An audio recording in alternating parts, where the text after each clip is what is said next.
Yang sama-sama kita hormati Pak Dekan, Profesor Ahmad Ali Nurdin, MA PhD, yang saya hormati, ini sekaligus juga salam kenal, Pak Yanwar ya, PhD, yang saya hormati para wakil dekan, wakil dekan 2 dan wakil dekan 3, para kajur, para dosen, serta mahasiswa, mahasiswi Fakultas Ilmu Sosial dan Ilmu Politik, bahkan ini ada dari luar ya, beberapa dari luar. Pertama, mari kita panjatkan puji syukur kehadiratillahir Rabbi yang alhamdulillah pagi ini kita bisa berkumpul dalam Zoom meeting terkait dengan sebenarnya rutin ya, kegiatan yang dilakukan oleh CISSR, oleh Pak Asep Iqbal, PhD.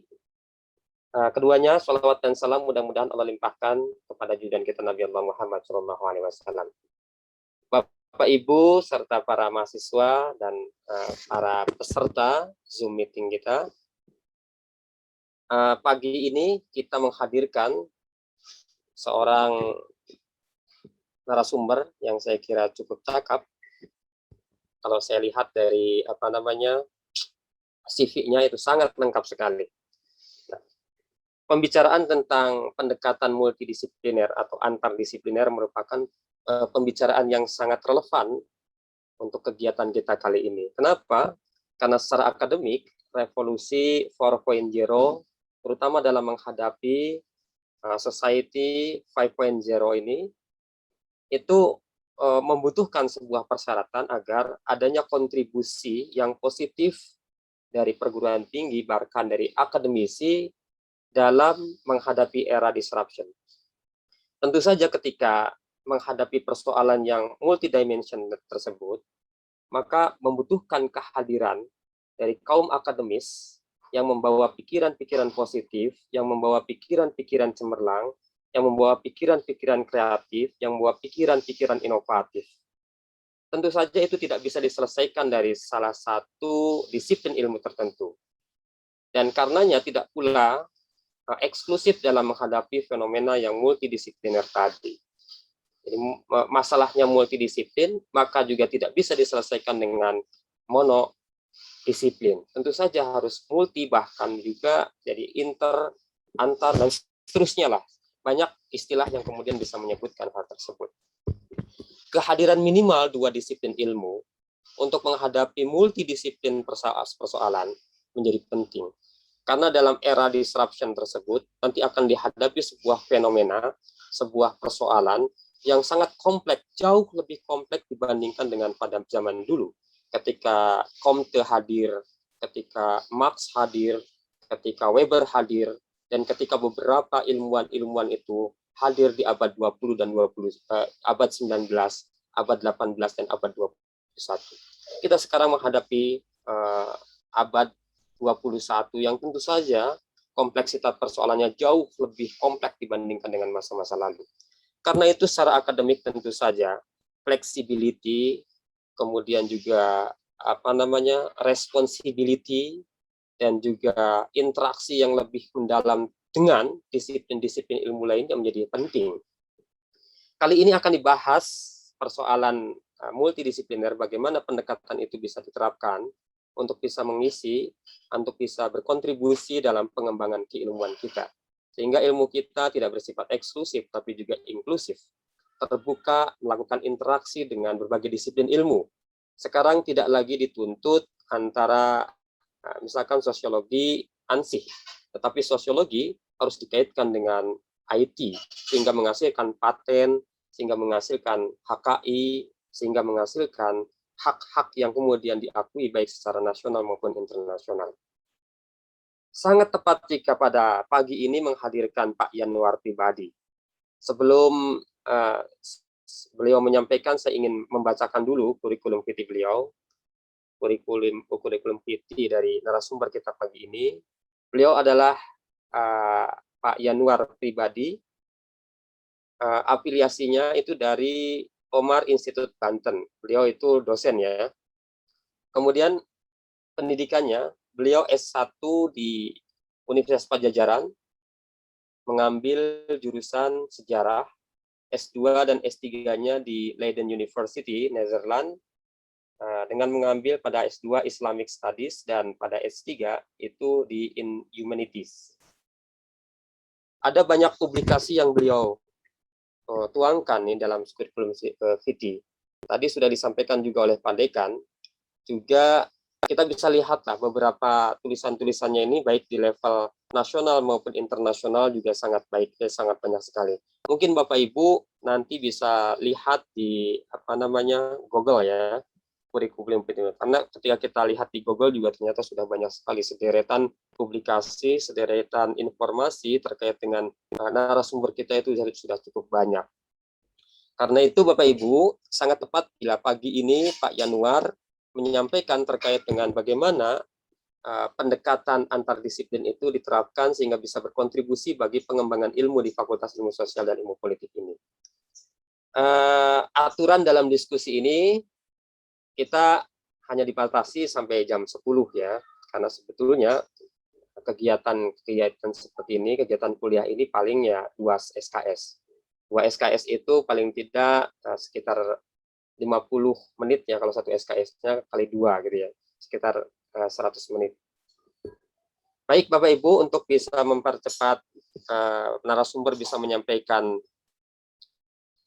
makalah ataupun pikiran ataupun gagasannya, saya serahkan langsung kepada Pak Yanuar. Waktu untuk menyampaikannya saya kira 30 sampai 40 menit, silakan. 20 sampai 40 menit silakan. Setelah itu kita lakukan diskusi ya. Kepada Pak Yanuar saya persilahkan waktu yang saya sampaikan tadi. Baik, terima kasih Pak Dulkiah selaku moderator. Assalamualaikum warahmatullahi wabarakatuh. Waalaikumsalam. Waalaikumsalam. Bapak Dekan, Profesor Ahmad Ali Nurdin yang saya hormati, terima kasih atas undangannya kepada saya sekaligus untuk berbagi pengalaman akademik saya, juga kepada Pak Dr. Dulkiah selaku moderator, dan juga Pak Dr. Sep Iqbal selaku orang yang saya kenal baik yang mengundang saya ke acara ini. Bapak Ibu sekalian dan juga adik-adik mahasiswa, sebenarnya tadi saya dari kemarin sih agak bingung juga ini bagaimana mempersiapkan materi yang audiensinya ada dua aspek. Yang pertama yaitu dosen, yang kedua mahasiswa, seperti itu. Kalau fokus kepada dosen saja, nanti mungkin mahasiswanya agak merasa terpinggirkan. Tapi kalau fokus kepada mahasiswa saja, nanti mungkin dosennya agak terpinggirkan. Nah, saya berusaha mengambil jalan tengah. Jadi jalan wasatiyah lah kalau kata Pak Asep. Seperti itu. Bapak Ibu sekalian,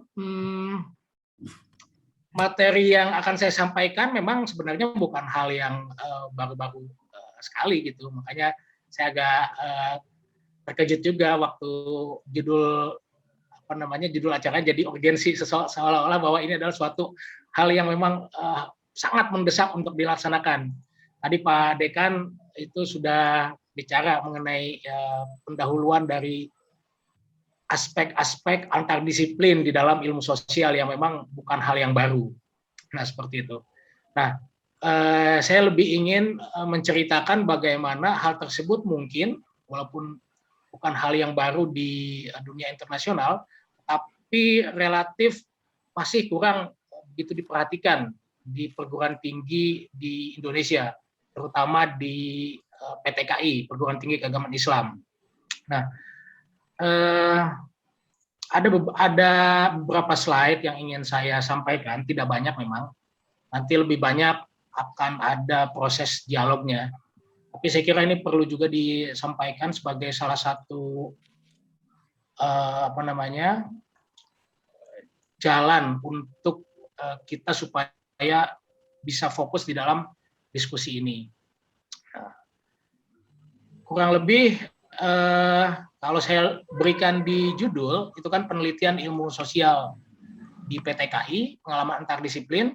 Saya ingin bercerita tentang pengalaman saya dan juga beberapa sarjana lain dalam melakukan pendekatan antar disiplin di dalam ilmu sosial. Nah, untuk hal ini terutama akan saya fokuskan kepada konsep-konsep yang mungkin agak terlupakan di PTKI, tetapi sebenarnya bisa diterapkan.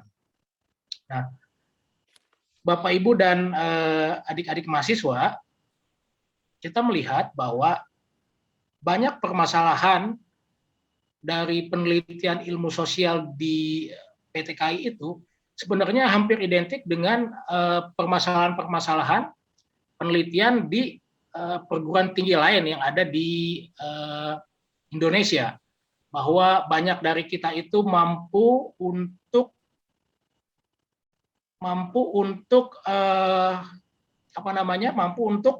melakukan penelitian, tapi yang sulit adalah kemudian untuk menuliskannya. Beberapa waktu yang lalu, Frank Columbine, seorang editor in chief di jurnal yang sudah berusia ratusan tahun, yaitu jurnal Beidragen tot Taal and Volkenkunde atau BKI di KITLV, itu mengatakan bahwa ada permasalahan-permasalahan mendasar mengapa sarjana-sarjana Indonesia itu walaupun bagus dalam melakukan penelitian, tetapi tidak mampu menerbitkan karya-karyanya di level internasional. Mungkin sebagian besar dari kita mengira bahwa permasalahan utamanya adalah bahasa Inggris, karena ya kita bukan native speaker of English. Nah, padahal Frank Columbine itu mengamati bahwa permasalahannya bukan di sana, karena di banyak jurnal di luar negeri mereka memiliki copy editor. Jadi kalau bahasa Inggris tulisan kita itu misalnya masih acak-acakan, jangan khawatir karena ada copy editor yang akan memperbaikinya. Nah, permasalahannya kenapa misalnya tidak bisa tembus tulisan-tulisan tersebut? Pertama ya karena penelitiannya tidak tepat. Jadi karena artikel yang baik itu dihasilkan dari penelitian yang baik. Nah, kalau penelitiannya tidak tepat, ia akan menghasilkan artikel yang juga tidak tepat atau tidak baik. Itu letak permasalahan mendasarnya. Padahal mengapa misalnya ada sarjana-sarjana barat yang datang ke Indonesia, kemudian mereka tidak terlalu paham bahasa Indonesia, kalaupun ada yang benar-benar menguasai paling hanya 1-2 orang, tetapi selebihnya bahasa Indonesianya masih pas-pasan sekali. Dan mereka pun masih butuh bantuan asisten. Sedangkan kita peneliti Indonesia, untuk meneliti Indonesia misalnya atau Islam di Indonesia, itu lebih banyak tidak memerlukan asisten. Nah, tapi hasil akhirnya ketika menjadi tulisan itu beda. Ternyata salah satu permasalahannya adalah ya itu tadi, rancangan penelitiannya itu kurang baik atau kurang tepat untuk menghasilkan tulisan yang tepat. Nah, makanya kita mulai diskusi kali ini dengan perspektif penelitian kita. Yang pertama, misalnya ada pertanyaan seperti ini yang saya tulis. Penelitian seperti apa yang telah dilakukan berdasarkan topik yang sama? Nah, seringkali kita itu, mohon maaf, Bapak Ibu sekalian dan juga adik-adik mahasiswa, seringkali kita itu merasa bahwa hal yang kita teliti itu belum pernah diteliti oleh orang lain. Kita berpikiran seperti itu. Belum pernah dituliskan oleh orang lain, sehingga kita merasa bahwa tulisan kita ini penting.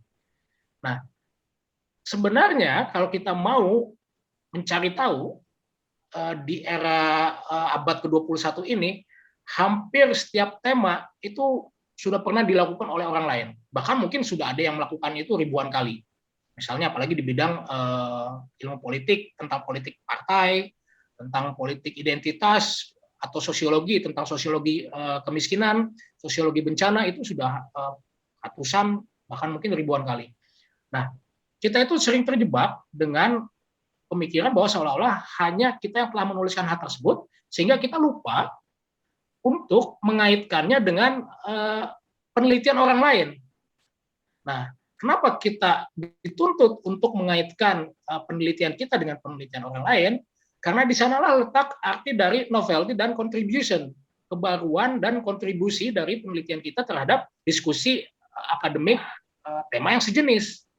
Kalau tidak menghasilkan sesuatu yang baru, kalau tidak menghasilkan perspektif yang baru, ya nilai tulisan kita itu tidak terlalu baik dan ada kemungkinan akan ditolak oleh ya jurnal ataupun buku ataupun konferensi di mana kita mengirimkan tulisan. Jadi kita harus melihat penelitian-penelitian sebelum yang kita lakukan. Makanya ketika misalnya di perguruan tinggi, di skripsi, di tesis, di disertasi, itu kan ada kajian pustaka. Nah, seringkali banyak saya lihat kajian pustaka itu mau itu di skripsi, tesis, atau disertasi, atau bahkan artikel, itu lebih banyak sebagai hiasan saja. Nah, ini hal yang menurut saya sangat misleading, menyesatkan. Karena perspektif yang telah dilakukan oleh orang lain, penelitian yang telah dilakukan oleh orang lain, itu berfungsi sebagai landasan bagi kita untuk menentukan apa yang baru yang belum kita lakukan, yang belum diteliti oleh orang lain. Nah, itu hal penting pertama yang menjadi landasan dari mengapa pendekatan antardisiplin itu penting. Jadi kalau kita misalnya meneliti tentang kemiskinan di suatu wilayah, katakan di Sukabumi, seperti itu.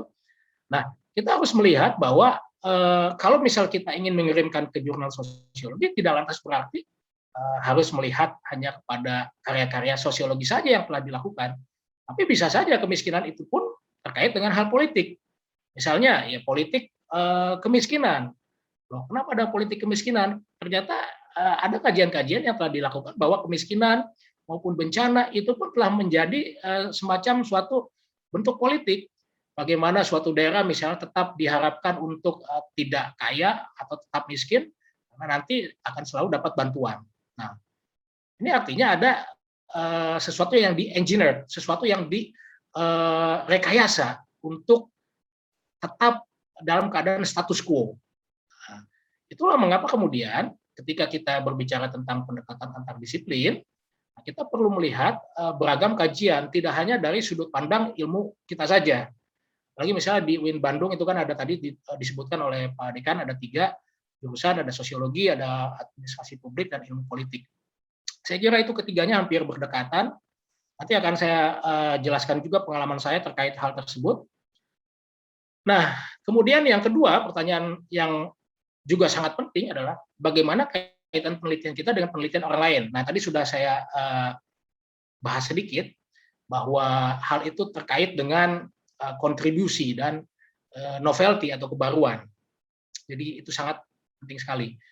Tanpa itu semua, tulisan kita lebih merupakan sebuah summary, sebuah ringkasan dari penelitian-penelitian yang ada tanpa berhasil menemukan sesuatu yang baru yang bisa dijadikan sebagai bentuk keunggulan tulisan kita.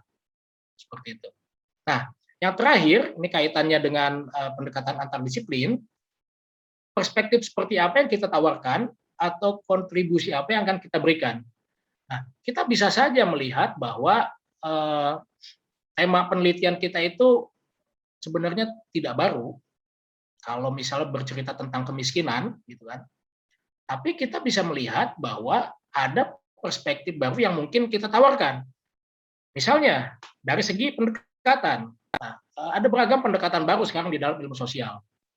Di antropologi misalnya ada yang namanya digital etnografi. Bagaimana etnografi itu dilakukan tidak perlu hanya ke lapangan, tapi juga di dunia digital. Misalnya kita meneliti tentang percakapan apa sih yang ada di sebuah WhatsApp group, percakapan apa yang ada di sebuah Facebook group misalnya, dan lain semacamnya.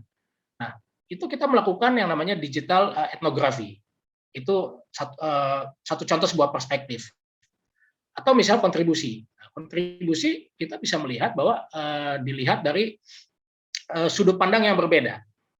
Nah, ada lagi misalnya beragam pendekatan. Pengalaman saya terbaru ketika menulis untuk jurnal BKI yang tadi saya sebutkan, saya mengemukakan sudut pandang postkolonial. Jadi ada yang namanya konsep citizenship atau konsep kewargaan. Nah, konsep kewargaan ini adalah konsep Barat dan seringkali hanya bisa diterapkan di Barat. Misalnya konsep kewargaan itu bukan semata-mata kewarganegaraan, Karena kalau kewarganegaraan itu masuknya ke dalam bidang hukum dan lebih tepat dikatakan sebagai suatu proses hukum. Kalau keluargaan itu lebih tepat masuk ke dalam bidang sosiologi. Nah, kalau kewargaan itu merupakan member of the state, sedangkan kalau kewargaan itu adalah member of the community. Nah, konsep-konsep seperti ini sudah sangat mapan, maju, dan berkembang dengan pesat di Barat. Di Indonesia, konsep kewargaan, bagaimana warga mengetahui dan mengklaim hak-haknya itu sangat terabaikan. Tidak hanya dalam kehidupan nyata, tetapi juga dalam konteks studi ilmiah. Nah, ada beberapa ilmuwan yang mengembangkan konsep kewargaan dari sudut pandang postkolonial. Di antaranya ada misalnya dari Inggris itu Ingin Esin. Lalu ada dari Belanda itu Ward Berenschot misalnya. Lalu ada juga siapa lagi itu selain Ingin Esin, Brian Turner dari mana itu? Saya lupa, dari Inggris atau Australia. Nah, kemudian ternyata untuk kasus di negara-negara bekas negara kolonial yang kini menjadi negara berkembang, ternyata tidak semudah itu diterapkan konsepnya. Nah, saya melihat bahwa katakan seperti ini, ketika di Barat orang ingin protes terhadap kondisi jalan yang ada di lingkungannya, di RT-nya, di RW-nya, akan ada mekanisme untuk melakukan protes tersebut. Misalnya, ya pergi ke Dewan Kota, di sana ada formulir menjelaskan kondisinya. Nanti kemudian akan dibahas di Dewan Kota dengan parlemen setempat dan kemudian ada solusinya. Tetapi kalau di Indonesia, apa mungkin seperti itu? Jangankan di pedesaan, di lingkungan perkotaan kalau ada jalan rusak, apa yang bisa kita lakukan? Paling ya kemudian menanam pohon pisang gitu kan, misalnya di tengah jalan supaya tahu bahwa itu jalan rusak. Nah, itu artinya yang dilakukan adalah mekanisme informal di Indonesia. Nah, kalau di Barat mekanismenya formal. Makanya kemudian saya mengembangkan konsep informal citizenship di Indonesia. Nah, saya mengambil penelitian waktu itu di Sukabumi. Nah, sama dengan kampungnya Pak Asep ini. Kebetulan Pak Dekan, saya juga bukan orang Banten, karun saya dari Sukabumi. Nah, saya Sukabumi. Kirain dari Banten. Melakukan penelitian di Sukabumi gitu kan, di sebuah desa seperti itu.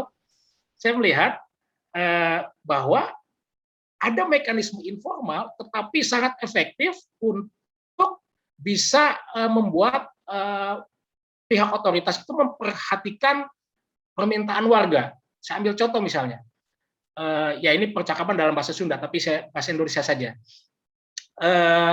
Suatu waktu kepala desa pergi ke undangan di kampung A, di dusun A. Nah, jalannya becek, mobil kepala desa itu kotor, kemudian sepatunya kotor, seperti itu. Nah, warga sebenarnya dari dulu tuh udah pengen jalan di kampung itu dikasih konblok, kasih paving block, tapi nggak didengarkan oleh kepala desa. Nah, kemudian ada beberapa warga bilang, wah Pak Kades, kalau dari dulu ini jalan di konblok, mobil Pak Kades, sepatu Pak Kades saya bakal kotor. Terus nanti juga kalau ada tamu pasti akan senang dengan jalan yang seperti ini. Nanti kan ujung-ujungnya yang dapat nama kan Pak Kades. Seperti itu. Jadi itu mekanisme informal.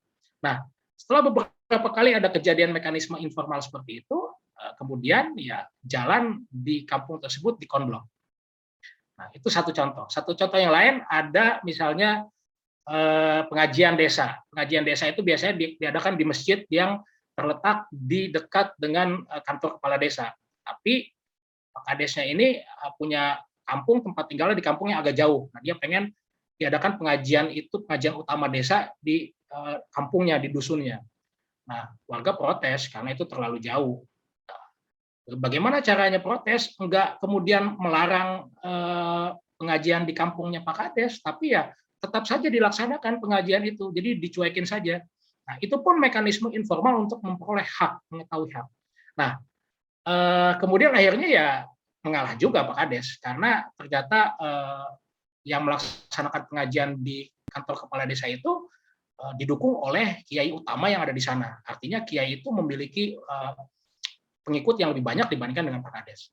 Nah, Bapak Ibu sekalian, saya percaya dan juga adik-adik mahasiswa, kalau kita melakukan penelitian, apalagi di suatu tempat yang kita paham bahasanya, paham kebudayaannya, paham lingkungannya, kita akan bisa lebih mampu untuk menggali informasi.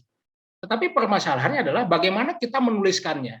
Nah, terkait pertanyaan nomor 3, perspektif apa yang kita tawarkan atau kontribusi apa yang akan kita berikan.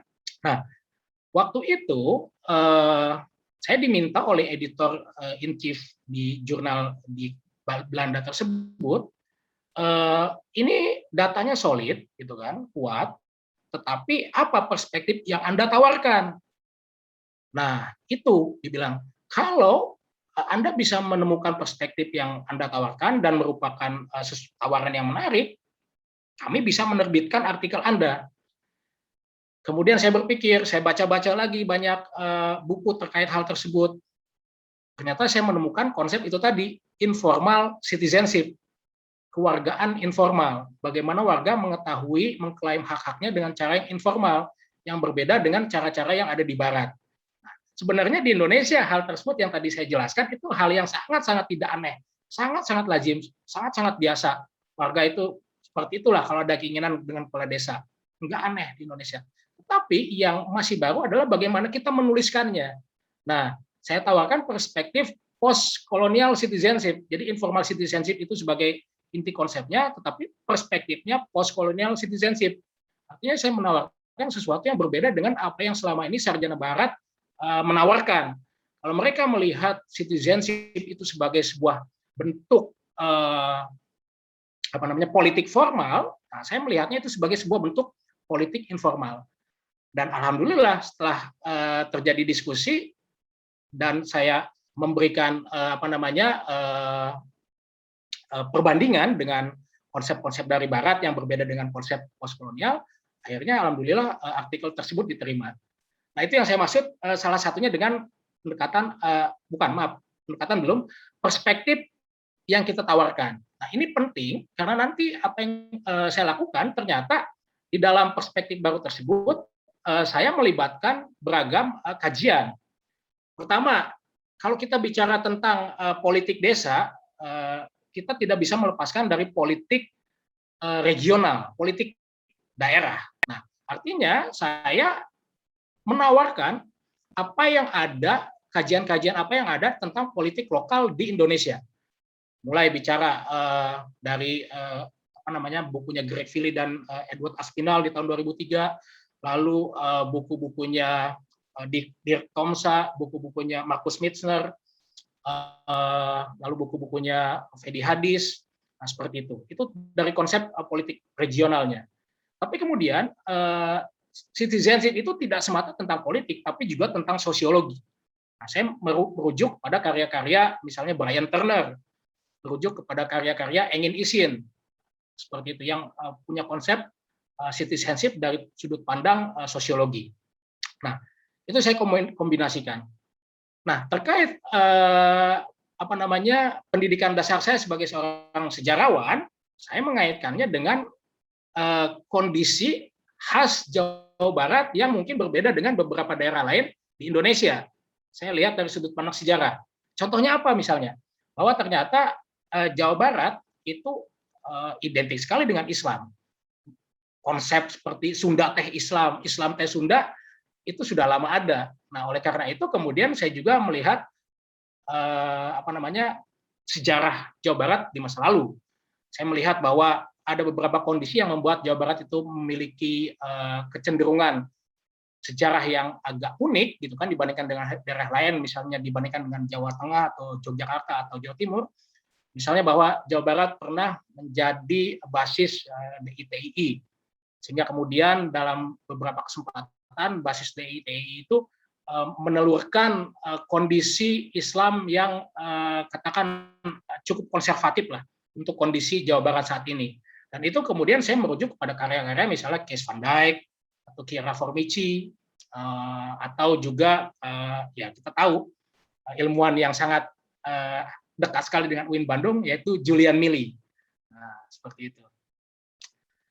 Nah, lanjut Bapak Ibu dan adik-adik mahasiswa, kita melihat kondisi yang lebih umum dulu, peluang studi Islam antar disiplin. Nah, saya belajar antar disiplin ini terutama ketika belajar studi Islam di Belanda. Pak Asep juga mungkin pernah mengalami ya bagaimana studi Islam itu bukan bidang ilmu khusus, tapi merupakan studi gado-gado. Apalagi ternyata studi Islam itu kemudian dalam perkembangannya di Leiden University itu masuk ke dalam LIAS. LIAS itu Leiden Institute of Area Studies. Jadi semacam sub fakultas yang khusus membahas tentang area studies.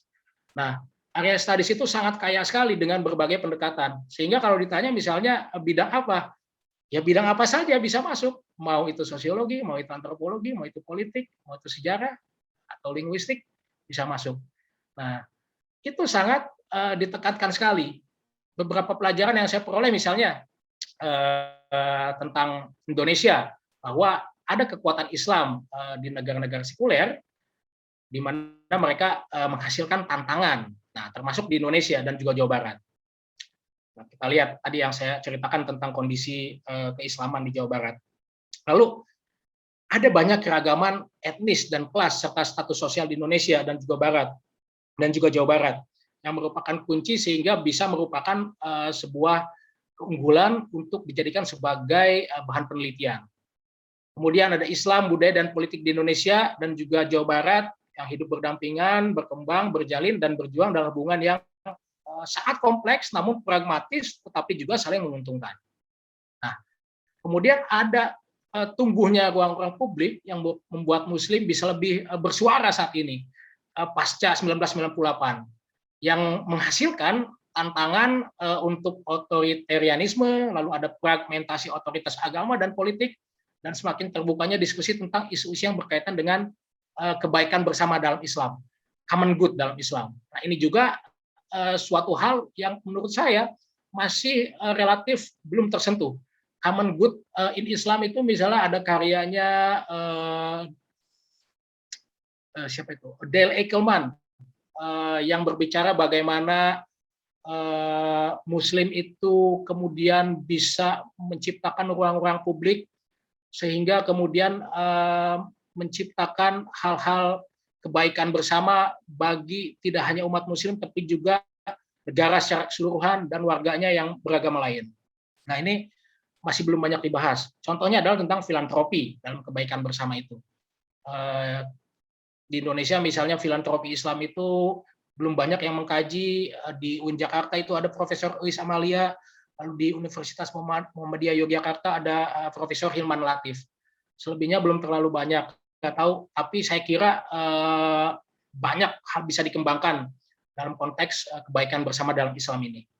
Nah, kemudian faktor keuntungan lainnya adalah mengingat fakta bahwa Indonesia adalah negara dengan mayoritas Muslim terbesar di dunia. Ia bisa menawarkan contoh tentang politik Muslim yang majemuk dan berkontestasi, sebagaimana negara-negara mayoritas Muslim lainnya sedang terus berubah, seperti Turki, Mesir, Tunisia, dan Iran.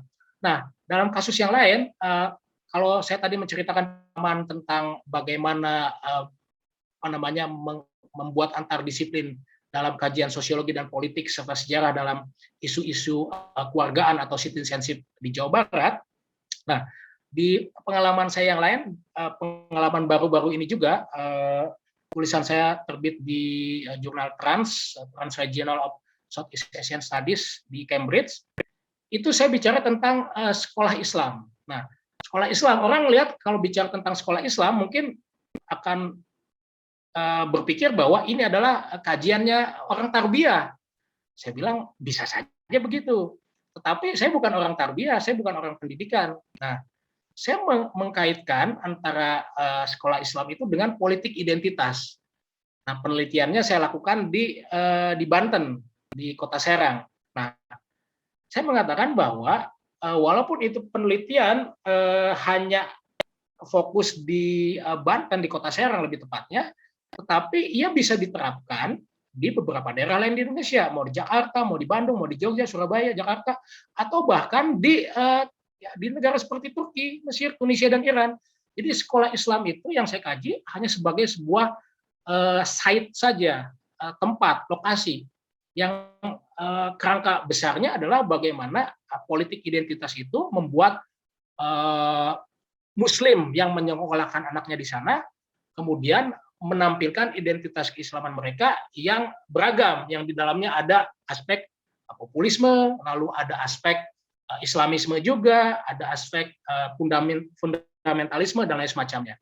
Nah, di situ lagi-lagi juga saya melakukan kajian antardisiplin.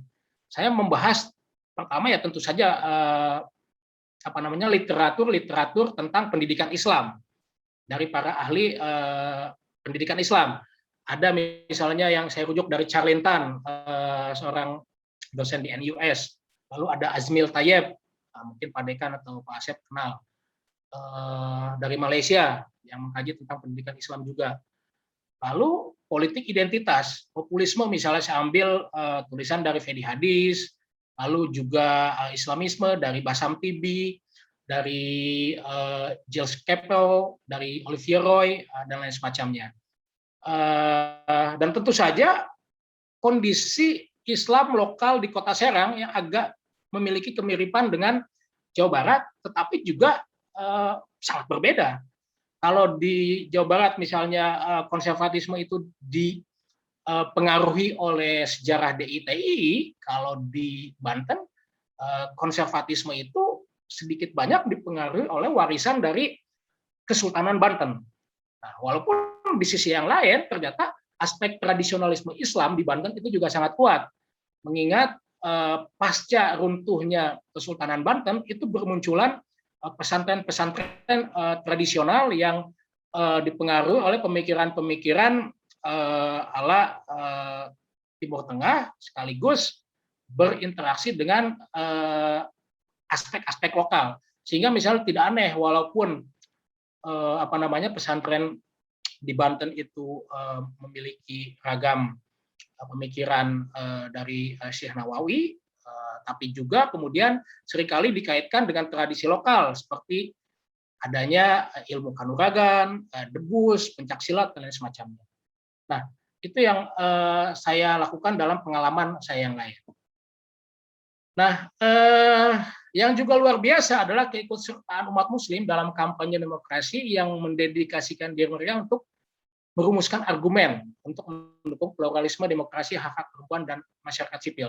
Nah, ini luar biasa. Sementara Indonesia dianggap sebagai negara yang cukup konservatif, tetapi di sisi yang lain ada bagian dari warga negara yang mendukung aspek pluralisme, demokrasi, dan hak-hak perempuan. Ini juga luar biasa dan bisa dijadikan sebagai kekuatan untuk dilakukan penelitian antardisiplin. Nah, hubungan antar Islam, politik, dan aspek sosial budaya lainnya sangat rumit ketika ditransformasikan menjadi simbol, wacana, dan praktik publik.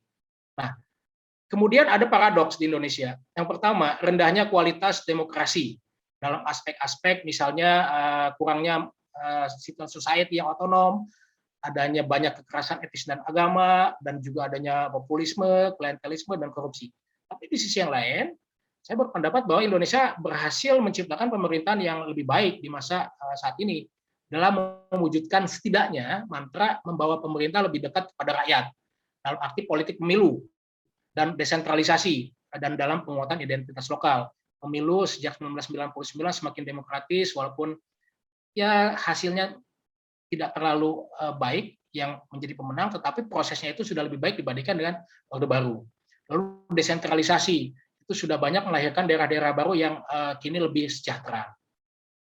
Nah, kita lihat studi antardisiplin dengan titik berat Islam, misalnya kalau mau kita bahas antropologi, aspek-aspek klasik, ada pertemuan Islam dan budaya lokal, ini sangat klasik, dunia ulama, ritual keagamaan, aliran keagamaan. Tapi yang relatif baru belum tersentuh, itu misalnya ada kajian kebencanaan dan sudut pandang agama. Jadi bagaimana kebencanaan, tsunami, gempa bumi, dan lain semacamnya, itu dilihat dari sudut pandang agama. Nah, ini sebenarnya juga bukan barang yang baru di Barat. Waktu saya fellowship di SOAS itu tahun 2015 di Inggris, saya ingat ada kolega saya itu yang meneliti tentang bagaimana gempa bumi di Haiti itu selain dijadikan sebagai suatu politik kebencanaan, bagaimana politik kebencanaan itu maksudnya berusaha untuk dibuat seolah-olah semakin menderita karena mengharapkan bantuan dari negara luar, tetapi juga kemudian dikaitkan dengan sudut pandang agama. Masyarakat Haiti yang sebagian besar adalah Katolik kemudian melihat bahwa ini adalah sebuah bentuk dekadensi moral yang perlu diperbaiki, sehingga nanti kalau dekadensi moral itu diperbaiki, kebencanaan akan hilang. Nah, ini kan sebenarnya mirip dengan yang di Indonesia. Tsunami di Aceh dulu, sempat ada orang mengatakan bahwa di Aceh itu banyak maksiat. Saya bilang kalau di Aceh banyak maksiat terjadi tsunami, bagaimana dengan daerah lain? Padahal Aceh itu sudah dikenal sebagai serambi Mekah. Nah, seperti itu.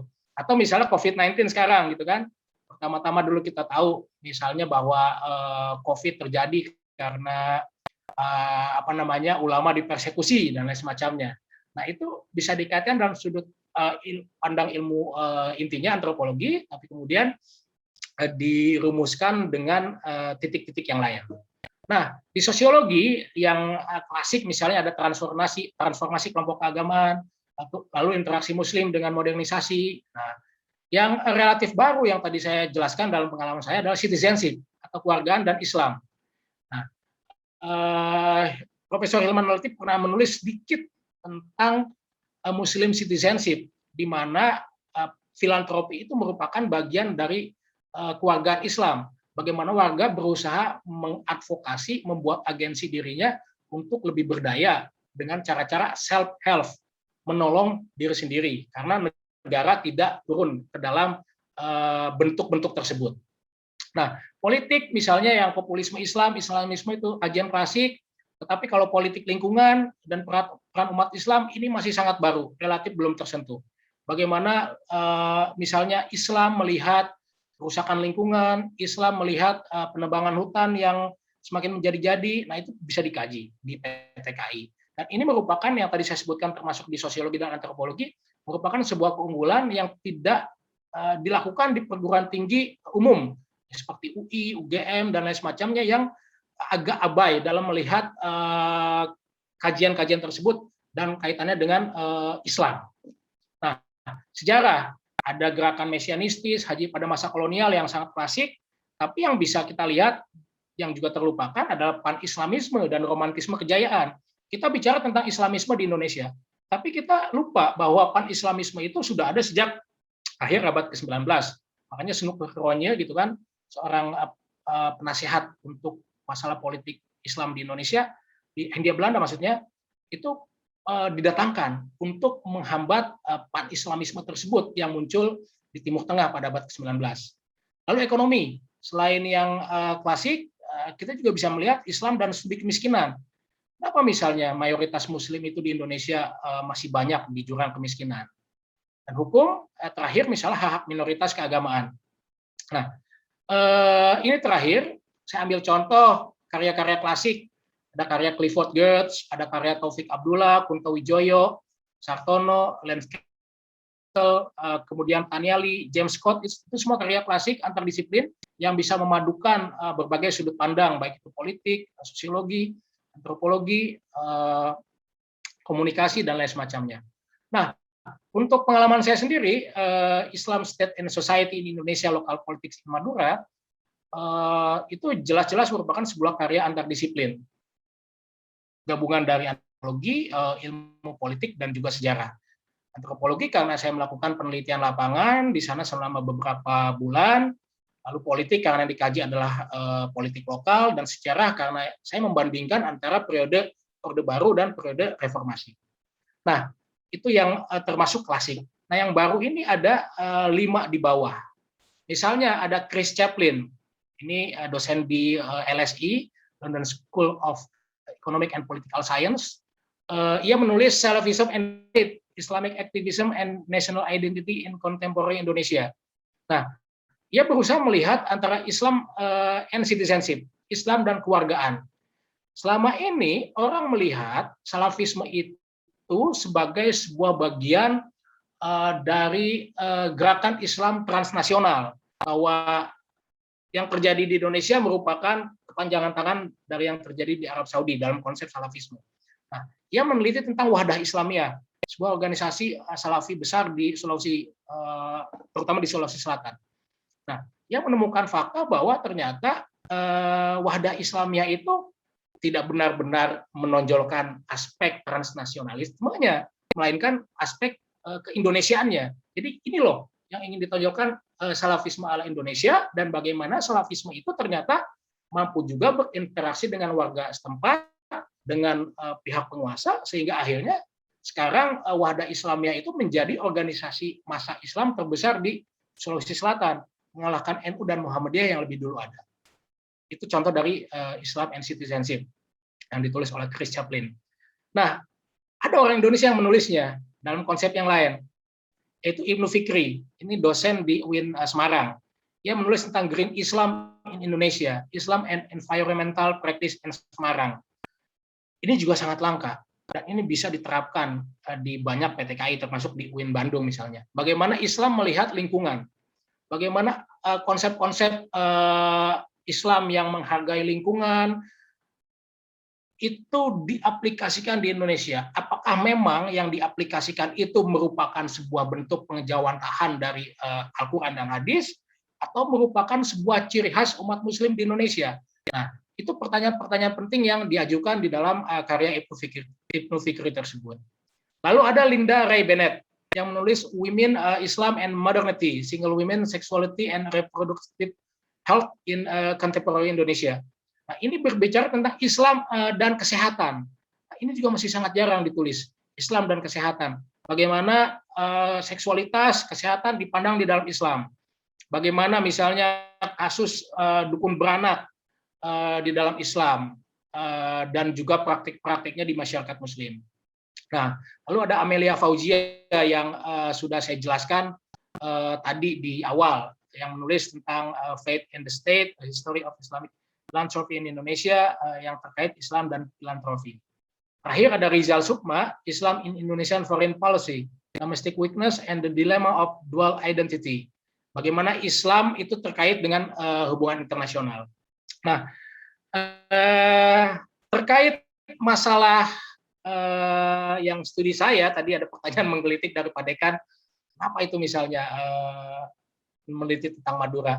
Nah, saya melihat satu ya, karena saya sendiri juga bukan orang Banten, lalu saya berpikiran bahwa kalau saya meneliti tentang Banten atau tentang Madura, saya memposisikan diri sebagai outsider, bukan sebagai insider.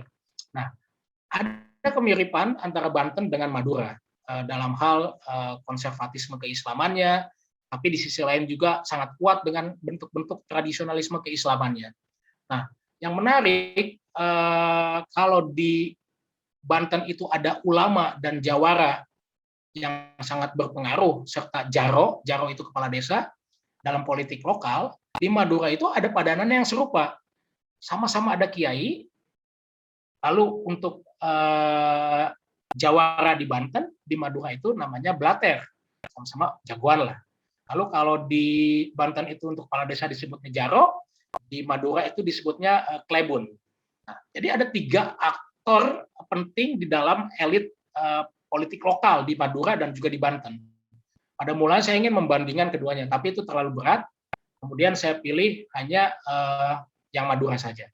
Nah, buat adik-adik mahasiswa, saya diminta berpesan ini oleh Pak Iqbal bahwa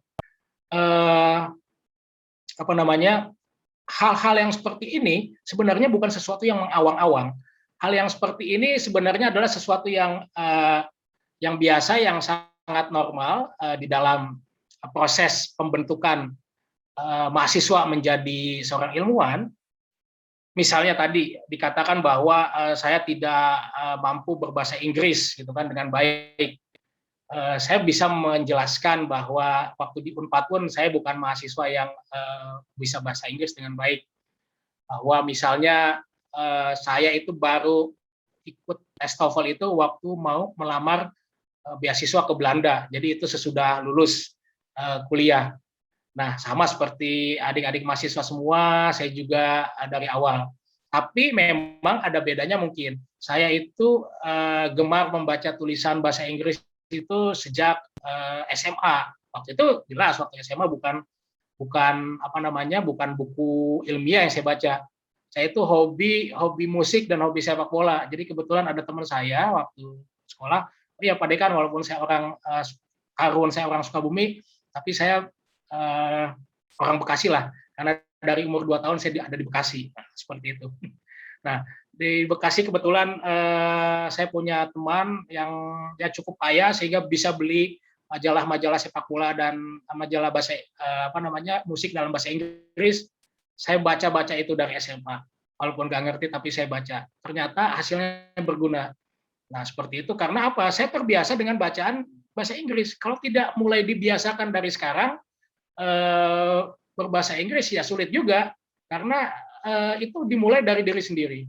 Nah, alhamdulillah ketika pertama kali saya ikut tes TOEFL, waktu itu syaratnya itu 550, saya sudah langsung 573. Padahal nggak pernah belajar tes TOEFL, nggak pernah kursus bahasa Inggris, hanya pengalaman baca majalah, itu pun majalah bukan buku ilmiah, majalah bahasa Inggris, dan rajin menonton TV dulu zamannya RCTI gitu kan, nonton film-film dalam bahasa Inggris ada subtitle dalam bahasa Indonesia. Nah, saya dengerin aja seperti itu.